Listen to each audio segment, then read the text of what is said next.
आज अमरेलिसलीची रिपोर्टिंग करूया।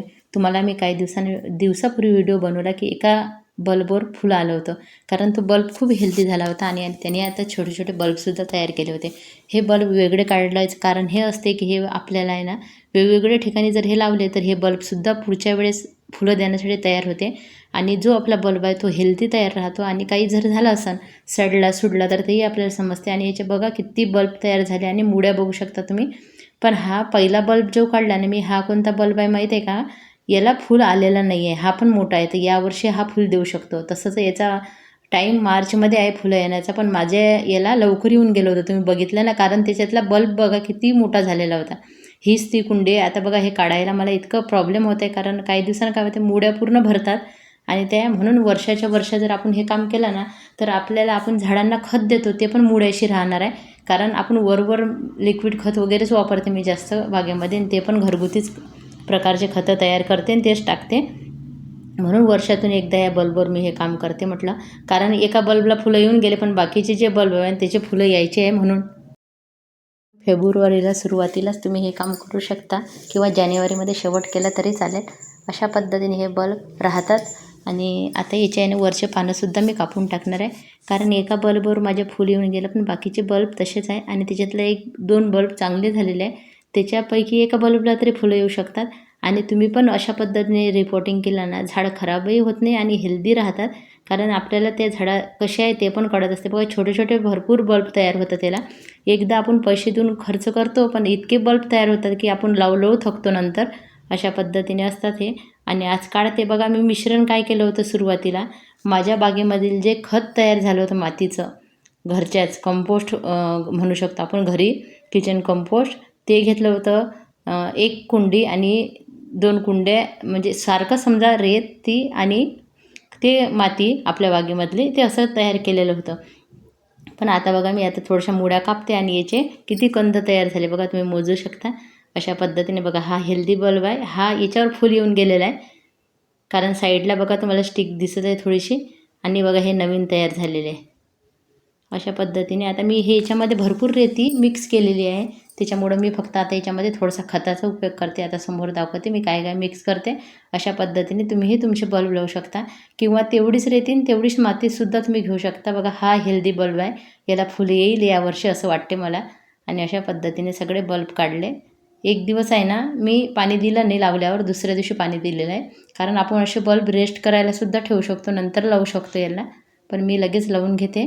आणि बघा आता याच्यात वर्मी कंपोस्ट थोडंसं टाकलेलं आहे आणि माती जी होती ना तीच ठेवलेली आहे, कारण आधीच्या बल्ब आणि इतके सुंदर फुलं आलेले होते ना, मला वाटलंच नव्हतं की फक्त एवढ्या सोप्या पद्धतीने मी लावलं होतं, ना कोणत्या खास खताचा उपयोग केला होता ना काही।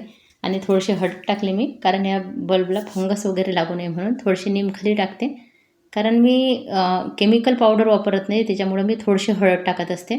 आणि बघा आता हे सगळे अशी छान माती तयार केलेली, माती बघा खूप भुसभुशीत आहे। या बल्ब वर्गीय याला ना खाली कोणी कोणी फक्त सुकलेले पानं वगैरे नाही टाकत, पण मी टाकले, कारण हे जोपर्यंत बल्ब तयार होते ना तोपर्यंत ते खताचं छान असं सॉफ्ट एक प्रकारचं खत माती किंवा कोकोपीटसारखं मिश्रण तयार होणार आहे खाली, त्याच्यामुळं बल्बला ते पण खत मिळेल म्हणून। अशा पद्धतीने बघा आता सगळे माती कुंडीमध्ये भरून घेते आहे आणि त्याच्यामध्ये आपले हे तयार झालेले बल्ब बघा आता मी एका कुंडीत किती लावते ते, कारण बल्ब एवढे मोठे होते ना, एकच बल्ब एका कुंडीत बसेल असं सुद्धा झाले होते, पण आता एका कुंडीत मी 1 लावते, जमले तर 2 लावेल, बाकीचे छोटे मात्र एखाद्या अशाच वेगळ्या याच्यात ठेवते, कारण माझ्याकडे आता एवढे बल्ब आहे ना, म्हणून त्या छोट्या बल्बचं मला एवढं महत्त्व नाही वाटत आहे सध्या तरी।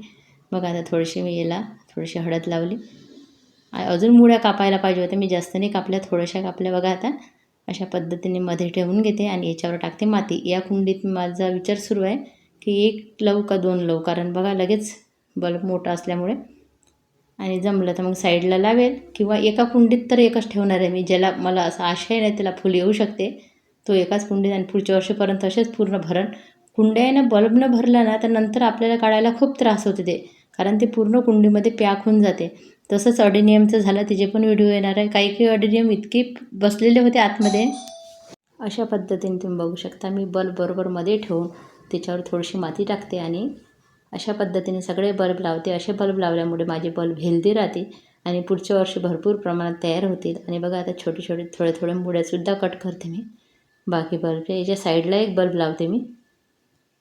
एका कुंडीत एकच बसेल एवढे झाले होते ते मोठे मोठे, पण आता जागेची कमतरता असते. आणि बघा आता एका कुंडीत 2, एका कुंडीत 1 अशा पद्धतीने लावून घेते आणि थोडे थोडे कटसुद्धा करून घेते. आणि छोटे बल्ब एक वेगळ्या ठिकाणी लावणार आहे ते पुढं बघून याचे बघा वरचे पानंसुद्धा काढून घेतले, कारण पूर्ण एनर्जी बल्ब होता. बल्ब वाढवण्यासाठी लावणार, पानाकडे नाही राहणार. त्याच्यामुळे हे थोड्या थोड्या मुळ्या कट करून हे बल्ब मी आता लावून घेते. एका कुंडीमध्ये बघा हे 2 बल्ब लावणार आहे आणि एका कुंडीमध्ये राहिलेले बल्ब लावणार आहे आणि एक वेगळ्याच ठिकाणी पूर्ण बल्बला लावणार आहे जे छोटे छोटे राहिले. अशा पद्धतीने तुम्ही प्लांटची काळजी घ्याल ना, तुमचे प्लांट कधीच खराब होणार नाही. बघा तुम्ही बल्बची साईज किती मोठी झालेली आहे.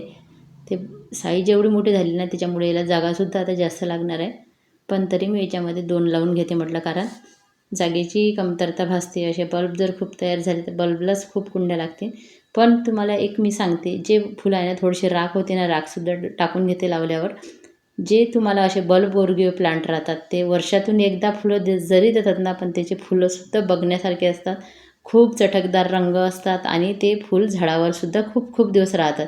म्हणून तुम्हीही असे, मीही मिशोवरून आणले होते. मला वाटलं नव्हतं एवढा जबरदस्त याचा रिझल्ट मिळेल म्हणून. फूल आलं तो व्हिडिओ तुम्ही बघितला असेल, नसेल बघितला तर नक्की बघा.